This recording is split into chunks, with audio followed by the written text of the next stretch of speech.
आजादी का Amrit Mahotsav.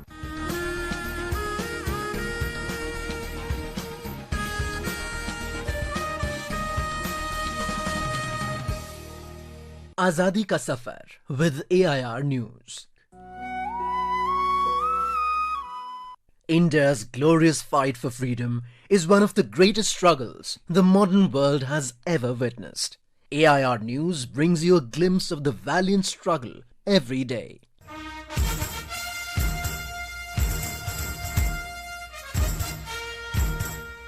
On this very day in 1897, Manya Bal Gangadhar Tilak was charged for sedition for his criticism of the British rule in his Marathi newspaper named Kesari. This was an important moment in India's political history as it marked the criminalisation of dissent as a grand spectacle of a political trial.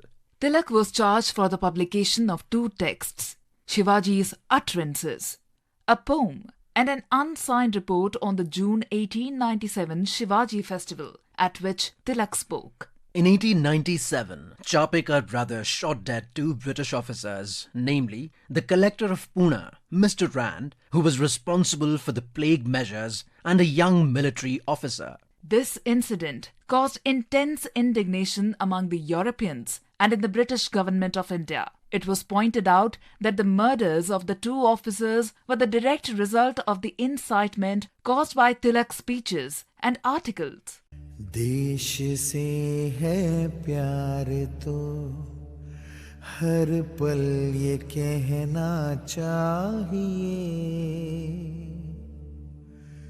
मैं रहूं या ना रहूं भारत ये रहना चाहिए.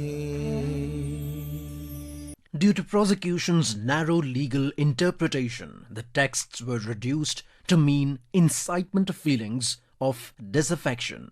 After 6 days of litigation, the jury announced Tilak guilty, and Tilak was sentenced to 18 months of imprisonment. Incidentally, Tilak was imprisoned thrice under the sedition law by the British.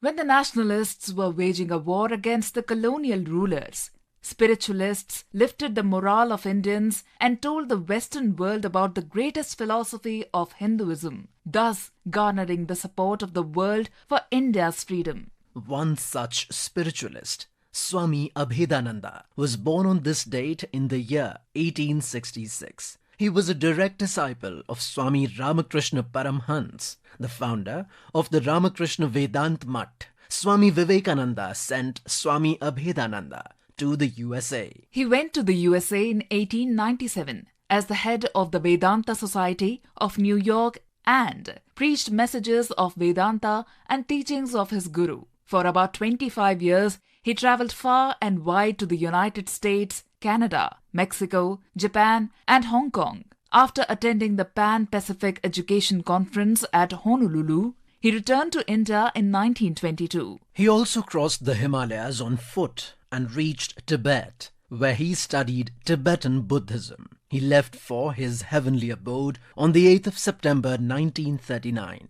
But his spiritual teachings continue to guide people on their spiritual journey. Today is the death anniversary of Feroze Gandhi, who was a freedom fighter, journalist, and a parliamentarian. Feroze, who was born on 12th of September 1912 in a Parsi family, quit studies to take part in India's freedom struggle.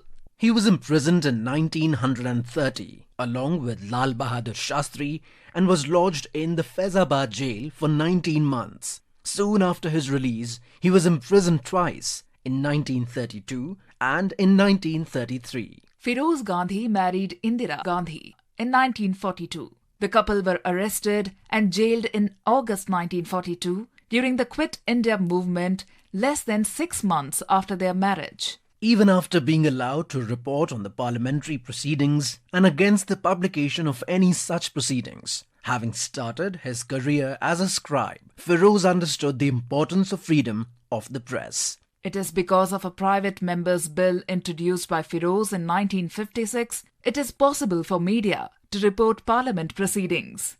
Feroze died in 1960 in Delhi. That brings us to the end of this episode of Azadi Ka Safar AIR News ke Sang. See you in the next episode tomorrow.